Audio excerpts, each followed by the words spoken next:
Today I'd like to welcome Jayne to the Real Nurse Stories podcast. Jayne is a nurse manager who works in a metro hospital in Western Australia.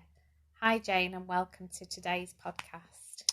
Thank you, Eva, and on a very hot day here in Perth, I'm very happy to be in the cool with you. Thank you, and it's good to have you here. So Jayne, I'd like you just to start, if you don't mind, just telling me a little bit about what made you decide to become a nurse. Well, in actual fact, Eva, I didn't want to be a nurse. I wanted to be in the police force. But when I got to a certain age, I realised that the extra height is that I wasn't going to achieve. And back in the day in England, you had to be a certain height to be a police officer. So I fell a couple of inches short. So unfortunately, I was unable to go down that pathway. So the other thing that I looked at was that I was very keen on the army or the navy or something very active and full of energy and engaging, and that's what I really wanted to do.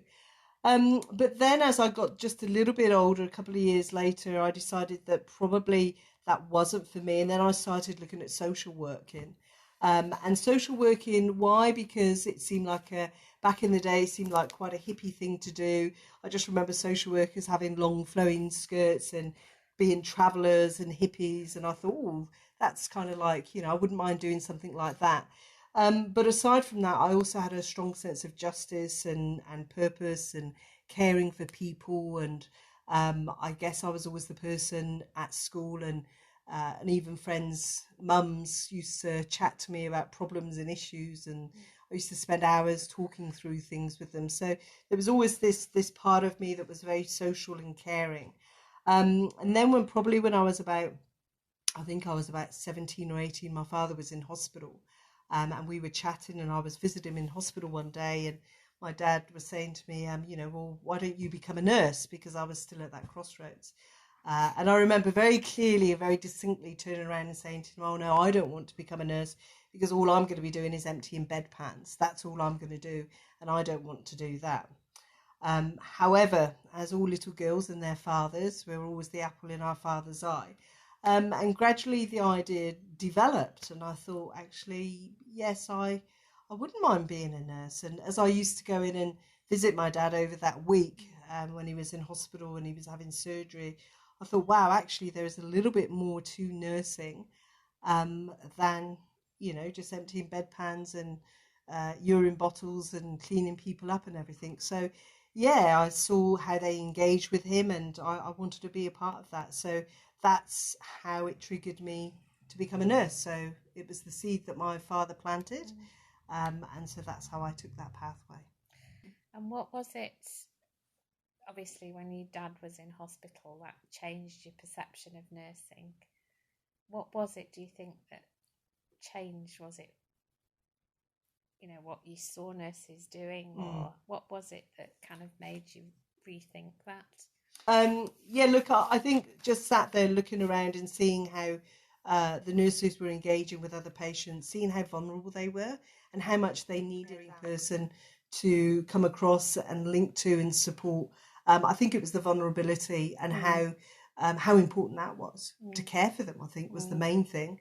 And also, I think, naturally, without me realising, when I was in hospital, patients were asking for things, calling bells, and I would automatically get up and do stuff. Obviously not give their IV antibiotics and medicines and things like that, but it just seemed a very natural, easy thing for me to do. And I think it was definitely gauging and seeing what they're doing. They were doing dressings, they were doing medications, they were giving IV antibiotics. They weren't just bringing bedpans and giving them to the patient. So Where did you do your nurse training? I did my nurse training in Cornwall at the Royal Cornwall Hospital, Treliske, and I always say it's where I grew up. It's one of my places that I grew up. So spent a lot of of course I started when I was about 19, so in Cornwall, in England. For those of you that don't know where Cornwall is, the land of passies and clotted cream, it's for sure. And why did you choose that particular hospital? Because it's the only one that would take me. Now I applied for. So I applied for several hospitals, and I applied for Plymouth. I applied for Bristol, and I applied to Cornwall. And my first interview was at Bristol, which was where I was originally born, and we moved to Cornwall when I was about 10 years old. And I wasn't accepted, and the reason I was accepted is because I didn't have my O level in maths. I only had for those of you that know CSE, I only had a very low CSE in maths. All my social qualifications were quite high, like sociology and things like that. So I had the O levels in that, but not in maths. So then I went to Plymouth, and Plymouth said that they would accept me if I resat a maths exam and would come back and prove that I could do maths. And then the next interview I had was in Cornwall, and I had the interview, and I remember at the interview they said to me, why should we give you a position as a student nurse here? What is it that we should do to give that to you? Because we're looking at your exams and we're seeing that your maths isn't that great. And there are other candidates that's come in that's got higher grades. And I just sat there and I paused for a moment, and even at a very young age, I just looked up and I said, all I can say to you is that I worked very hard to get those exam results, and that I will always work hard to achieve what I need to achieve. And that's it. And they went really good. And I remember they just smiled and they paused and they carried on the interview. And then afterwards, the lady that interviewed me, when I heard that I got in, she came and had a chat, and she said, that was what got you in. You said the right thing at the right time, that you would have worked really hard, whatever. And we could see that you'd worked hard at what you got, and we could see that you would be really committed and just try and achieve what you could achieve. So, yeah. Did you enjoy your nurse training? I loved it. Loved it. Loved it. Had a wonderful time. I think for me, the training... it was the first time I left home for a start. So my social life went absolutely skyrocketed. As with all of us as young student nurses, we had a wonderful social life, engaging and going out doing things. We had lots of trials and tribulations. Our first bed bath, our first, sad things like death and all those. So there's lots of trials and tribulations. And probably to note at an early stage, lots of discussions about what we'd all gone through. So there was a lot of camaraderie and probably the early stages of what we would say now as reflection. Talking about how we were feeling about it and how we were coping and everything. So I definitely enjoyed it. I didn't enjoy the study so much, to be honest. I found that sometimes I just couldn't get a tutor that I could engage with that would captivate me enough to teach the actual agenda of what we were doing. So that was difficult sometimes, but I loved my training for sure. Yeah. What did you want to specialise in when you finished your training? Because often I know I talk to quite a lot of grads, and that's always they always have a very, usually it's ICU or ED or the high care, critical care kind of environments that people seem to aspire to on finishing the training. I'm just intrigued to know, did you know where you wanted to work when you finished your training? No, I think a lot of people had a lot of thoughts of where they thought I could go. So I had, I had tutors say, oh, look, you would be good in ED, or you would be good in mental health. I could see you as a mental health nurse, which I always wondered why, but anyway. The other one was pediatrics, children's nursing. So definitely there was a strong focus for that when I did that placement. So back in England with the old ward training, so obviously we do a couple of months on each ward, and certainly I was pulled very strongly towards the children's ward.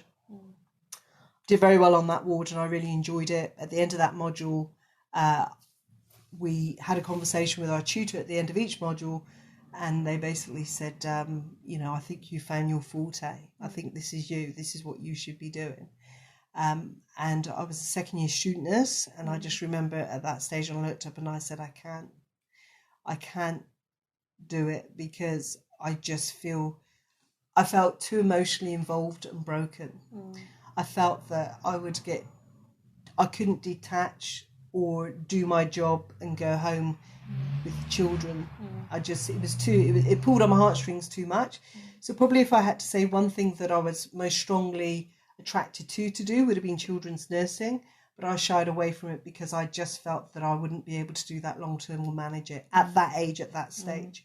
But there wasn't anything that I particularly wanted to specialise in. I was enjoying everything that I was doing. You mentioned in your answers, your questionnaire form, that you had a particularly challenging time in your second year as a student nurse. Can you just tell me a little bit more about that? Sure. So in Cornwall, where we had different, so we had the main hospital, and then we would go to other sites. So for example, mental health would be in another hospital, gynae and obstetrics was in another hospital as well. So part of my second year placement was gynae and obstetrics ward. I was working on the ward as a second year student nurse. It was my last placement in that year, and I was basically working on the ward, and I basically what could be only described as a personality clash with a Chilean nurse who took umbrance to me, who from the onset really clearly did not like me, was quite rude, was very offhand. And we were in a situation where part of that module was assessing aseptic technique and dressings and everything. And we had a patient that came in that had come back post surgery, and at that stage they had vaginal packs in. So there was vaginal packs that were put in, and we then had to remove them so many days post-op, but then they would be discharged and they would go home. Anyway, so this particular incident, I was in a situation where I was doing this procedure being overseen by her. She was getting quite angsty and nasty and telling me to hurry up. The patient felt very uncomfortable as well, but you know, we did it, and she signed me off as only just passed. And then a couple of months later, we had a scenario where I was called in by the director of nursing, and this lady had only had one pack removed. There was actually 2 packs, and this particular nurse had blamed me and said it was my fault. I'd gone off and done it on my own, and it was just awful. So I had 3 months in that area, was on the ward for the month. She continued to be bullying, intimidating, can you do this or you can't do that, just demeaning. Followed on from that, I then had my second month, which was in theatre. And there was an enrolled nurse, unfortunately, who also took umbrance to me and took a dislike. Whether the two were friends or linked, I never knew. And I just remembered that she said to me, "Can you run an IV through?" And I went, "Yep, sure." So I took the IV bag and I got the IV line. I forgot to turn it off at the barrel, and just hung it up, and it just flowed through. And of course, there was multitude of bubbles. And I remember her pulling it off me, going, "You can't even run an IV line through." And I think those words, and I'm glad I had that experience, because those words have continued to stay with me through my whole career about how I felt about it. That was the setting for the rest of the month of my time in surgery, for gynae surgery. And she was continually demeaning, rude, and would continually say things like that. So unfortunately, the 2 experiences tallied on to each other. It did get flagged and it was noted. I remember I went in to do a week in recovery, and the nurse was a lovely Scottish nurse, and she said, "Jayne, you're shaking. Why do you keep shaking when this nurse comes in?" And she said, "Is she bullying you?" And I remember she said, "Is she bullying you?" And I said, "I think so. I'm not sure." And she said, "No, that can't happen." So she very much took me under her wing. But nobody really did anything. Unfortunately, after 2 months there, I got quite sick. I got gastritis due to stress. I remember in the nurses' quarters, on the floor, rolling around in pain. And it was basically stress. I was stressed to the hill. I was shaking when they walked in. I didn't know what to say. I didn't know what to do. I felt very trapped. And then eventually I actually left. And then that inquiry come up over the couple of months. And, it was just it was that blame, escapism, blame somebody else. But I never luckily the patient said, no, not at all. She'd also discussed about how appalled she was at the way that I got spoken to. And the nurse manager at the time, who I can remember her name and exactly what she looked like. And she just said, I'm so sorry you went through this experience. And even as a youngster then, I just looked up and I said, please don't let anybody else go through this. So look, 3 months of bullying, 3 months of hell. People recognised it. Very few people interacted. A few key words, and I definitely ended up in hospital with gastritis due to stress. Very painful. Ironically enough, what I will say to you, and what to me reflected of that people don't realise their behaviour, is that a couple of years later I was at the bus stop waiting to go into the city, and she pulled over and offered me a lift. She said, oh, hi Jane, how are you? Can I give you a lift into the city? So I think, again, at the very early stages, my process in my head was identifying these things and seeing the disconnect that people just don't, and they're behaving badly, but then almost disassociate it with that type of, can I give you a lift, as if nothing has happened. So it's like they don't recognise that. So, yeah. And that's, I guess, one of the things I want to ask you around that is how kind of that experience has helped you, because you're now in quite a senior nursing role.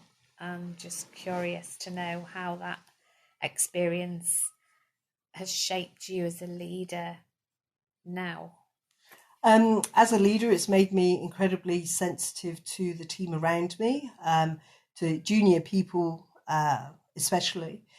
For our grads and our students, how much they need to be protected, how much they need to be shaped. I had a situation the other day where a student has come to me who felt very uncomfortable about the way that she was spoken to, and good on her that she did that. And I thought that was a wonderful step in a direction of evolution from what most students would have done back in the day with myself. We just sucked it up. So what I'd done was I sat and I spoke with her. And then we brought the person in who there was the conflict with, and we did conflict resolution. And the reason that I'm very adamant that I do that thing is that I want to make sure that all junior staff and all staff, not necessarily junior, have the tools to be able to manage, to have conflict resolution. So nobody has to be in a situation that I was put in all those years ago of fear and anxiety and stress and shaking, ended up in hospital, because a lot of people have a complete lack of insight about how behaviour can affect a person, not only at work, but in their own personal life, their health. So it's a lack of recognition. So that's one thing that I talk about quite a lot. I make sure that all staff are welcomed and supported, that there's a mediation that happens, that people who are empowered, that even though I'm the manager, that it's not me going, hey, Eva, you messed up the other day the way you spoke to so-and-so. No, not at all. I say to the person who is the receiving, would you like to, this is how we can move forward with it. It empowers them. And by doing that, you're creating a workforce like this student who already, as a student, is not fearful of conflict resolution, who says, no, I'm not going to be treated like that. But they have to be able to give that environment to nurture. So that's how it shaped me as a manager. It's something I feel very strongly about. I feel that if I walk up to a desk and people are having a conversation and just one person's not involved in that conversation because the rest of the team, they're not as popular or they don't go out with them drinking, then to me that's not a team, because that's a form of isolation, full stop. And that's the stance that I take on it, yeah. Because I guess that could go either way, couldn't it? Back, if you think back to anybody in the training in the second year, that experience had a profound effect on you, but it's also like a memo to self. That's not how I want to be as a qualified nurse, but equally it could have gone a different way, couldn't it, in some respects? I think what I'll come back to you with is exactly that. You either become a bully or you're the bullier. Yeah. It's you're an abuser or you're being Yeah. abused. And and that's historically what we know. It's the nature of the beast. It's human nature. What I will say to you is that the enrolled nurse that bullied me as a student and picked me up all those years later, a bit later in my career, I actually was inadvertently not realising chatting to her father-in-law, and he was talking.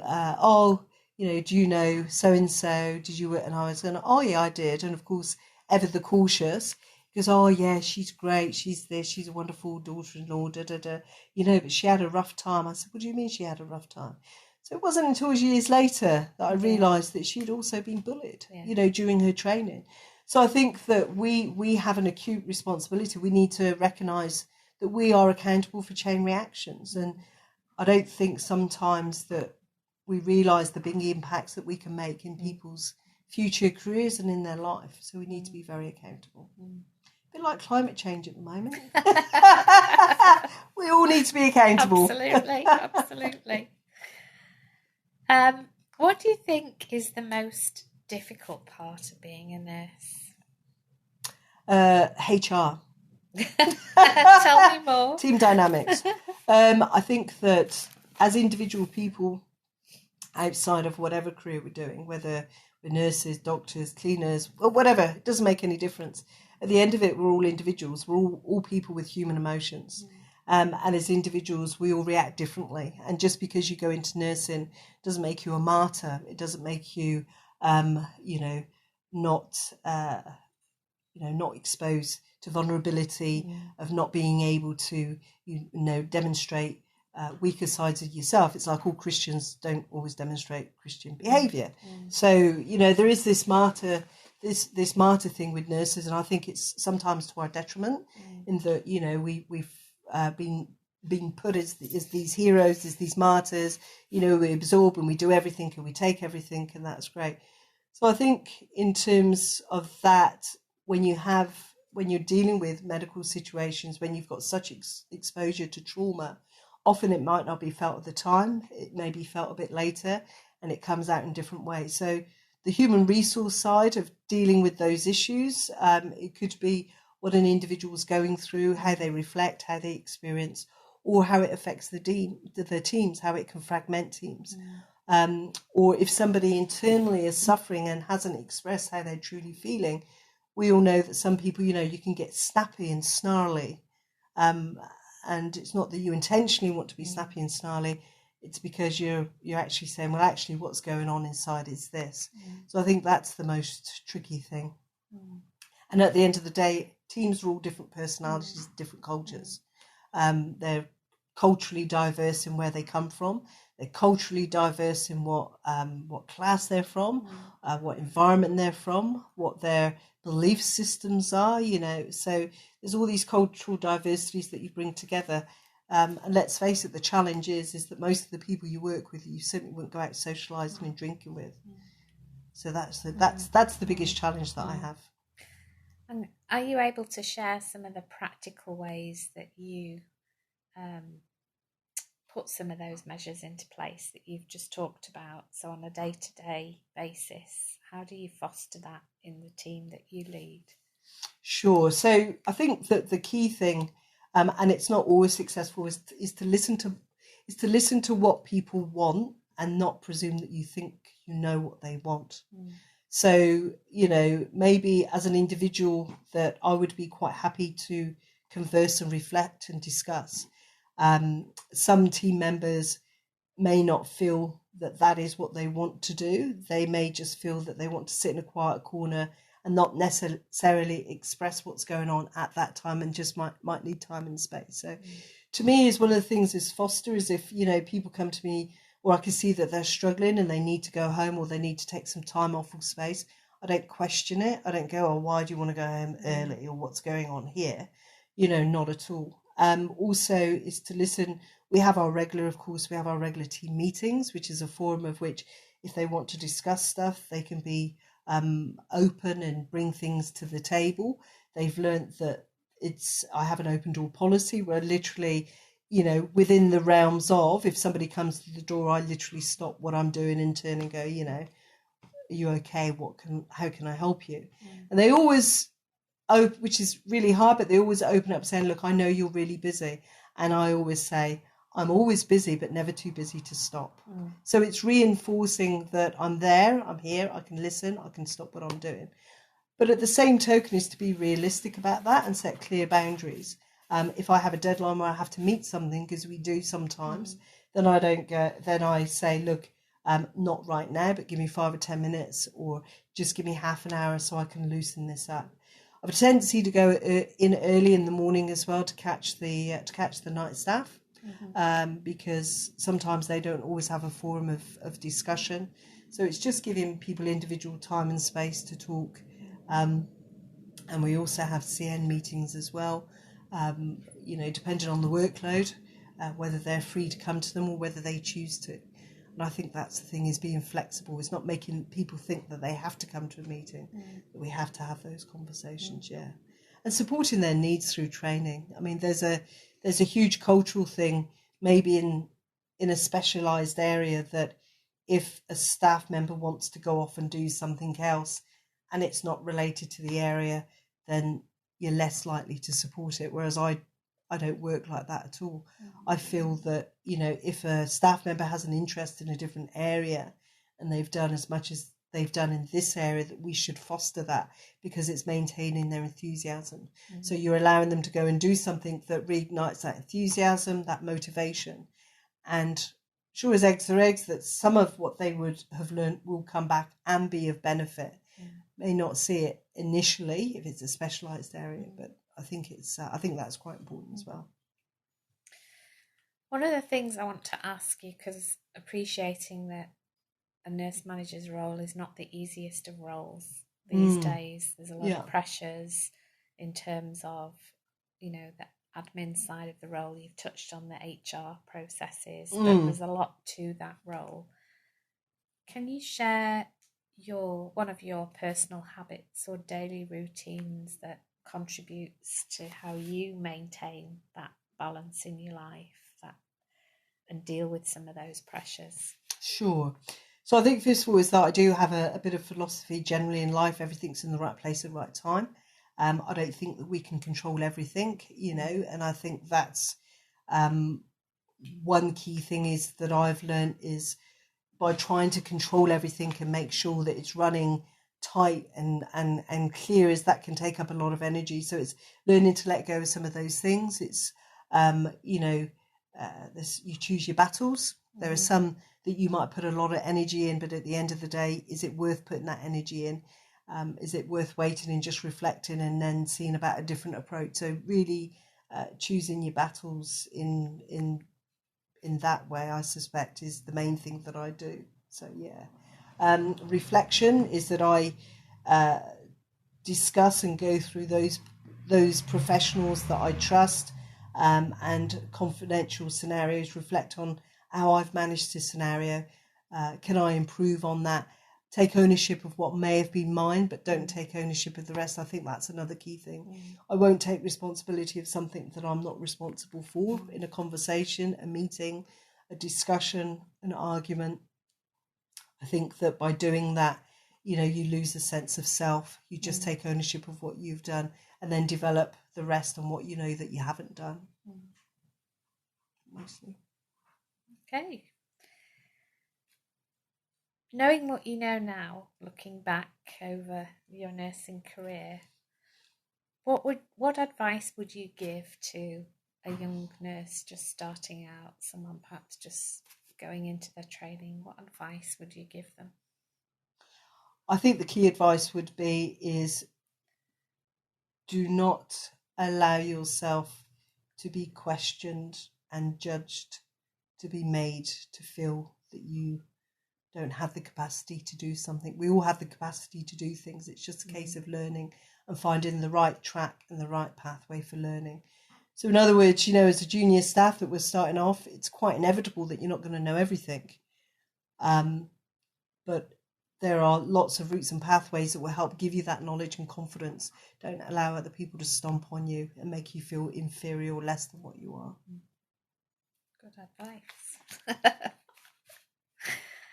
And then the last question that I really wanted to ask you. So we've talked about your training, what we've probably missed a little bit in the middle about how you came to Australia. Maybe we should just cover a little bit around your journey from Cornwall to Australia. Wow, okay. So basically for me, when we were saying earlier, was there anything that you really wanted to specialise in or anything that you wanted to go down the pathway? Probably a few years into my nursing. So I went off travelling around the world in 97. So I qualified in 1990. Mm-hmm. Leading up to that, a couple of years before that, I always wanted to go off and do work in a Native American Indian reservation. Something I wanted to do. And that developed into me going off and travelling around the world. And I specifically chose certain countries. So I went to Nepal, Thailand, around Asia. I went to America, obviously, because of Native American. I went to Canada. So I went to specific countries because I was interested in indigenous populations, the same as I came to New Zealand and Australia for the Maori and Aboriginal. So that had been started up. I came back from travelling around the world, back to Cornwall, and then I decided I want to go to India. So I went to India for 6 months.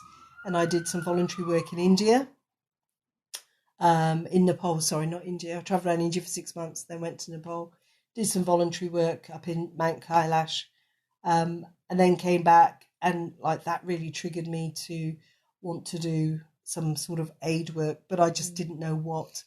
And then I came back and my friend Jackie said, why don't you go work for Médecins Sans Frontières? And I went, I don't want to give out medicine. I want to do voluntary work. She went, no, silly. It's a French organisation, not to do with medicines. So that conversation basically developed me to want to do some international aid work, but also whet my appetite for travel. And I just knew I had to get out of Cornwall, get away. I felt quite trapped there towards the end. I wanted to go out and explore and see more.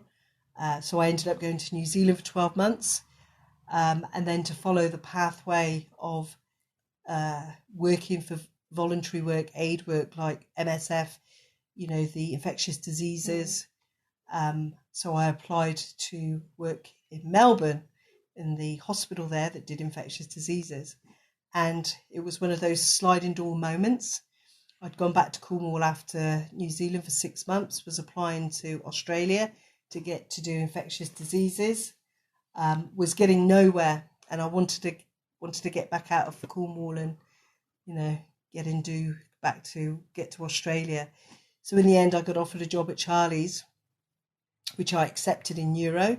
That was in 2004 as I came, and then the next day I got an email from, I think it was I can't remember if it's the Vincent's that does infectious diseases, to say that they wanted to offer a phone interview, that they'd got my references and that they were really keen to interview me. Mm-hmm. But again, that sense of doing the right thing and being loyal, I said, no, I've already accepted a job. Mm-hmm. When really deep down I wanted to do infectious diseases, but that English loyalty, honouring your word. Yeah. I said, oh no, I've already accepted a job and I'm going to do neurology, which I'd never done before in my life and was not where I was going. Yeah. So that sense of purpose, I think. So I ended up in neurology, which was fantastic. And the ward I worked on at the hospital was amazing. They were brilliant. They supported. And I was allowed to go off and do several different things. Worked at the Anita Clayton Clinic for 3 months as a TB case manager. And then that set me up to then work to an international aid organisation, which was Médecins Sans Frontières, Doctors Without Borders, which wasn't giving medicines out, was travelling around the world doing international aid work. So, so that was my pathway and journey to Australia. Yeah. So that is my other great passion. It's, of course, it's international aid work. Yeah. Do you miss that? Yes, I do. I do miss it. And I think that with the different environments that you work, when the focus is very much on the patient and there's a lot going on, there's less space for discussion and being discontent. And I think doing international aid work, you really are seeing things at the rawest. Any of us, when we watch a TV program where, say, for example, in New Zealand right now, you've had a natural disaster. There's people that are involved that are dying. We've got the fires on the East Coast. We've got the fires here up north now that are just happening. And I'm pretty sure all of us here are not focusing about, somebody that's upset us at work. We're focusing on, how lucky are we? So the focus comes back to self. Yeah. You realise how lucky you are. You're very much in that here and now. Whereas sometimes I think when you're doing everyday work and it's a routine thing and maybe things aren't quite like that, you see people at their worst, you've more tendency to drift off what it's about. I feel, yeah. Where did that passion come from for wanting to understand indigenous cultures? What I would say, it depends on your beliefs, I guess. I just always felt an innate strong connection towards other cultures. Probably those cultures that are, so for example, Native American, I'd always been very attracted to that. I can't tell you where, ever since a little child. I remember as a little kid I was playing cowboys and Indians, and I'd always be the Indian. I do a lot of role play as an Indian, like little fight scenes and things. Yeah. I always used to watch the cowboy and Indian movies, and so I always had a strong passion towards Native American. And I think, intriguingly enough, I mean, it depends also on your spiritual beliefs. I mean, my niece at about 4 years old was looking at a Native American book, and she was looking in this book, and she pointed to an Indian sat on horseback, and then she pointed to a little girl sat on horseback, and the adult Indian, she said, "Oh, Auntie Jayne," she said, "That's you." I went, "Is it?" And she went, "And that's me." I went, "Oh, is it?" And I said, like it was a male Native American Indian. I thought, there's no way, that I looked like that, even though I had short hair at the time. No way. I said, and I remember saying to her, "What part of that Indian makes you think that's me?" And I just remember she put her hand across the picture, covered the nose, and she said, "That Auntie Jayne, the eyes." Oh, that's interesting. So I said, "The eyes," and she went, "Yeah." And I just remember looking at her going, "Yep, the eyes are the doorway to the soul." Yeah. So I think, you could arguably say that it's just a keenness through watching movies that I developed. You could say that it's something in my past historically that I've got a link and connection with. Depends where you come from, but I've always had an innate strong sense of. And I remember watching the Walkabout movie with Jenny Agutter in. Remember, it's the 70s movie? Yeah. And I remember watching that when I was very young. And I just remember I watched it a couple of times actually, thinking, wow, just I wanted to go to that country. So when I was very young, I used to watch these things and wanted to go and witness them, yeah, for sure. And I love people. That. I know. And some more. Yeah, a bit more. Oh. There are a few people when they ask, "What have you done?" I'll have somebody stood next to me who knows and said, "Oh God, that's another 15, 20 minutes gone." But it's fascinating, isn't it, how people arrive at, just listening to your kind of story and where you started off doing your nurse training in Cornwall to where you are now and all those things that you've done. Would you honestly have thought way back then as a second year student, fast forward, that you would have done all those things? No, not at all. Because I wasn't sure I was going to stay in nursing because I nearly got kicked out of nursing. So the duty bits now. I'm joking. Well, it was, and I guess that's another sliding door moment. I mean, it was a situation. I was a student nurse. I was surprisingly incredibly outgoing, very energetic, probably a little bit wild. I was the first to do everything and anything, and out there, and obviously the party and the wild side. So I was very, just full on, like a child, an ADHD child. I was just like there. But luckily for me, I had a third year. In my third year, as a third year student, I had a wonderful, and I think this is quite important to touch upon, and it's one of the key things that shaped who I was.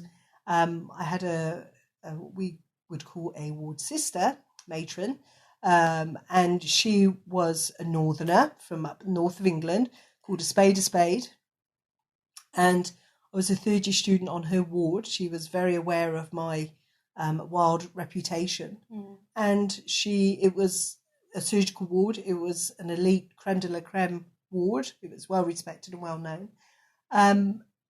And she just molded me. She molded the professional. She almost saw what direction I could go in, and she helped mentor and support me. It was very calming and very clear. And she offered me a job on her ward. And I remember the director at the time come up to me and just say, "Martin, I don't know why she's giving you a job, but she has. I wouldn't have you, but hey." And that's how they used to talk to you. And I was like, oh my God, And I remember walking down the ward, and she was stood in the middle of the ward. It was the old Nightingale wards. And she just looked at me and she went, "Well," and I went, "Oh, sister." She was like nearly 6 foot, probably not quite. And I just remember looking at her. She just looked me straight in the eye and she said, "Don't let me down." And I went, "I won't, sister."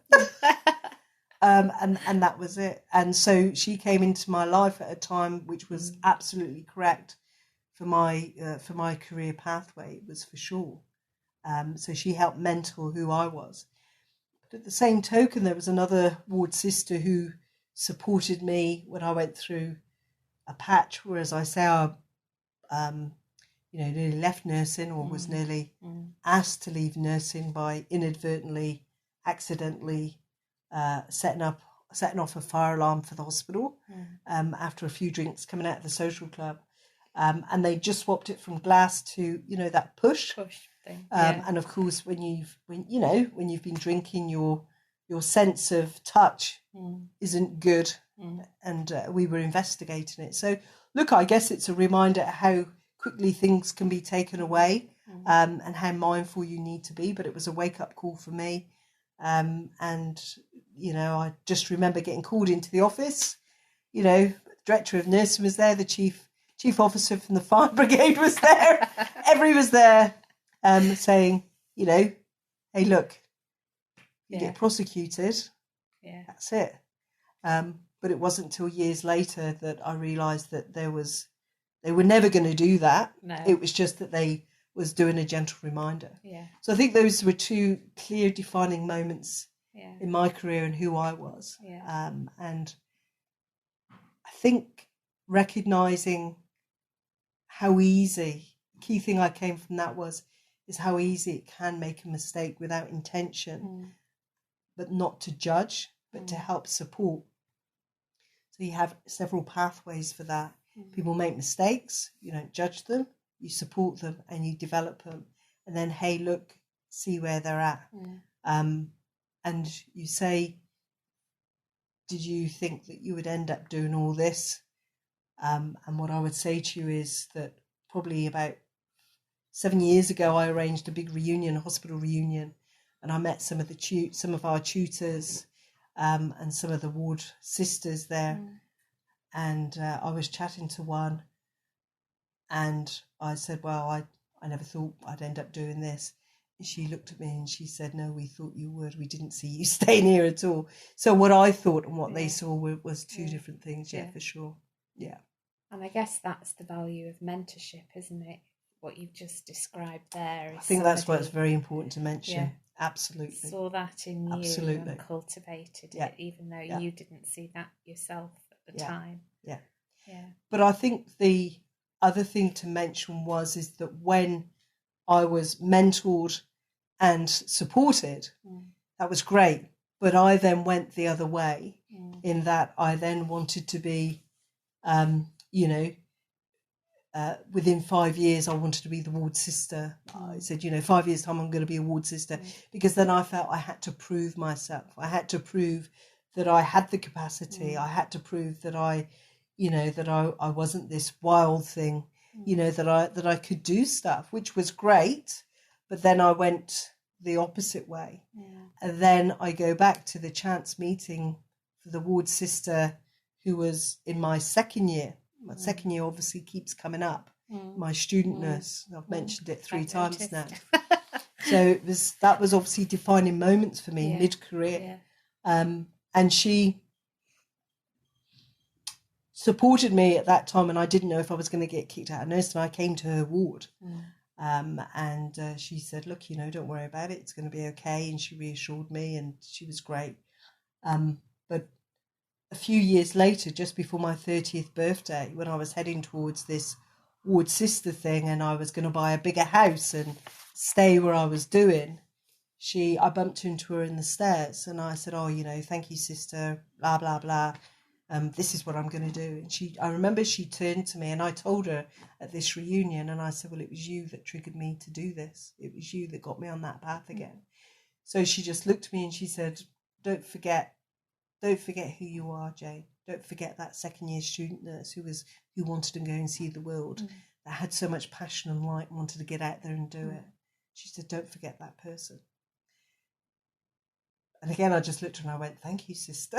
Because that's what and not long afterwards, I actually had a car accident. It was a Badger. And literally my life flashed before me, and that was it. I said, nah, life's too short. And then I promptly requested 12 months unpaid leave and went off around the world. Yeah, that's what I did. And then that was it. So from the age of 30 till 2 or 3 years ago, it's been non-stop travelling, doing. We haven't talked about regional either, nursing.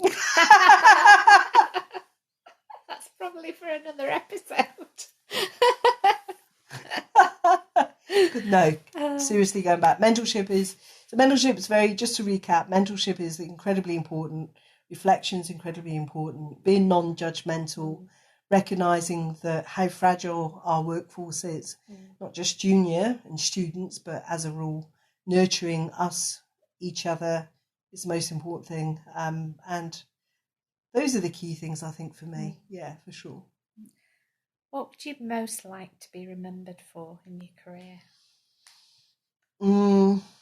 I'd like to say my jokes, but I don't. They fall a bit flat sometimes. Sometimes I find I'm the only one laughing at them. But joking aside, I think probably my passion, my energy, my ability, I think, to make anybody feel comfortable and welcome, to nurture and encourage, I think would be the key things that I would like to be remembered for. Yeah, those are the main things. Well, thank you. Thank you for sharing your story, because I think that's fascinating. There's so many aspects to that. We've talked for nearly 50 minutes, and we could probably talk for another 50 minutes. But as I say, that's probably for another episode. But I really want to thank you for sharing your story today, Jayne. It's fascinating, and I'm sure people listening will find it fascinating. Thank you. Thank you very much. Thank you for giving me the opportunity. You're welcome.